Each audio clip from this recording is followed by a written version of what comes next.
A man, impeccably dressed, boards a commercial airliner. Mid-flight, he calmly hands a note to a flight attendant. It's not a drink order, it's a bomb threat. His demands are precise: $200,000 in cash for parachutes and a fuel truck on standby. He gets it all. Then, in the dead of a stormy night, he leaps from the plane's rear exit and vanishes without a trace. No one ever saw him again, nor the money, nor the parachute. This isn't a Hollywood blockbuster. This is the real-life saga of D.B. Cooper. One of the most audacious, unsolved skyjackings in history. A mystery that has baffled the FBI for over 5 decades. How did he pull off the impossible? And what truly became of him? And the loot. Prepare to enter the legend. Our story unfolds on November 24th, 1971. Northwest Orient Airlines Flight 305, a Boeing 727, departs from Portland, Oregon, bound for Seattle. Among them, a man identifying himself as Dan Cooper. He was calm, polite, dressed in a dark suit, white shirt. He settled into seat 18C in the rear of the aircraft. Shortly after takeoff, Cooper summoned flight attendant Florence Schaffner. Florence, assuming it was a lonely businessman trying to flirt. Cooper then leaned in and whispered, "Miss, you'd better look at that note. I have a bomb." Florence opened the note and read the typewritten message in all caps. "I have a bomb in my briefcase. If necessary, I will use it. I want $200,000 in unmarked. I want 4 parachutes. I want the fuel truck ready to refuel the plane as soon as we land." Florence, shaken, rushed to the cockpit and informed Captain William Scott. The FBI was immediately notified. As the plane circled over Seattle, Cooper's demands were met. The money, a briefcase filled with $10,020 bills, was delivered. The parachutes to Cooper then allowed the passengers and Florence Schaffner to disembark in Seattle. He kept Captain Scott, co-pilot, flight attendant Tina Mucklow, and flight engineer H.E. Anderson on board. With the plane refueled, Cooper issued new, chilling instructions.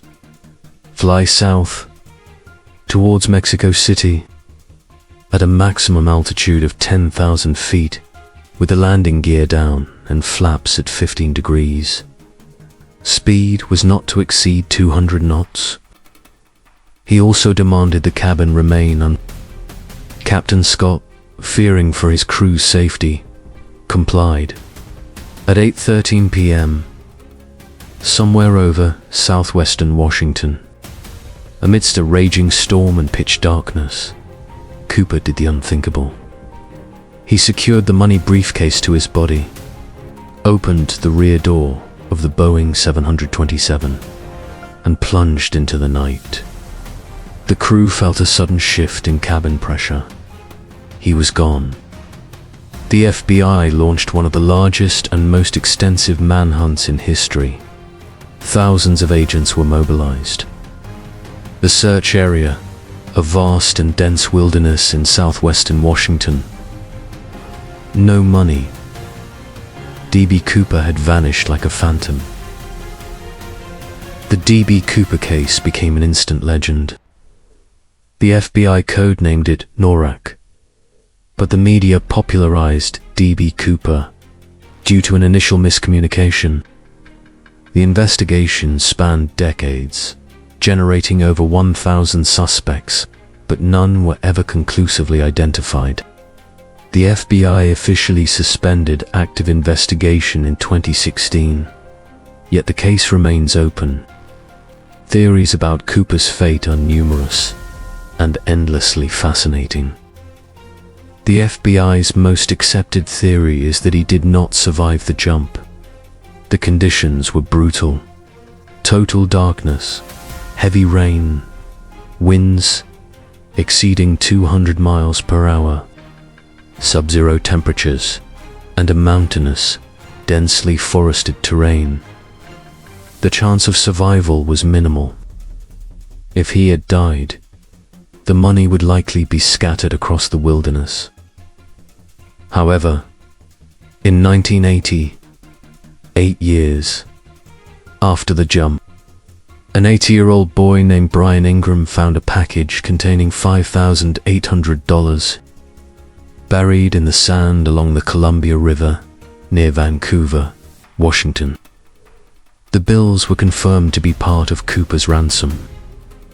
This discovery reignited the case and proved that Cooper, or at least part of his loot, but the rest of the money and Cooper himself were never found. This discovery led to new theories.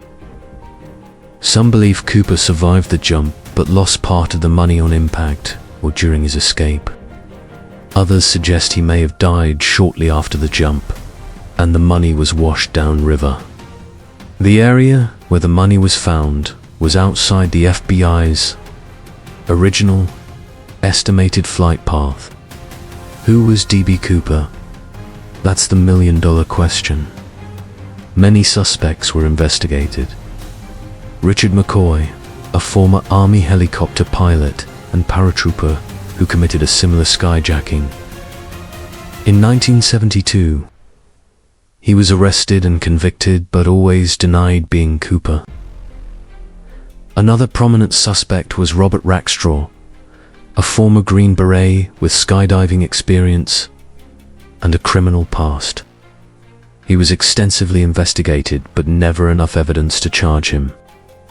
The theory that Cooper was an insider, perhaps an employee of Northwest Orient Airlines, someone who knew the intricate details of the Boeing 7227, especially the rear air stair, which could only be opened in flight from the inside. This unique feature of the 727 was later modified to prevent future hijackings. The D.B. Cooper case has become a pop culture icon. Inspiring films, he represents the perfect thief, the man who defied the system and vanished without a trace. The FBI, despite closing the active investigation, still receives tips. What truly happened to D.B. Cooper?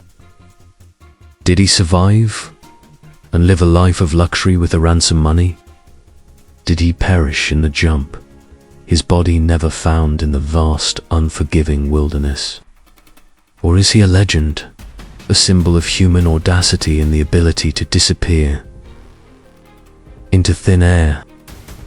The D.B. Cooper case continues to be one of history's greatest criminal mysteries, an enigma that reminds us that sometimes reality is stranger, and D.B. Cooper's secret, perhaps, will never be revealed.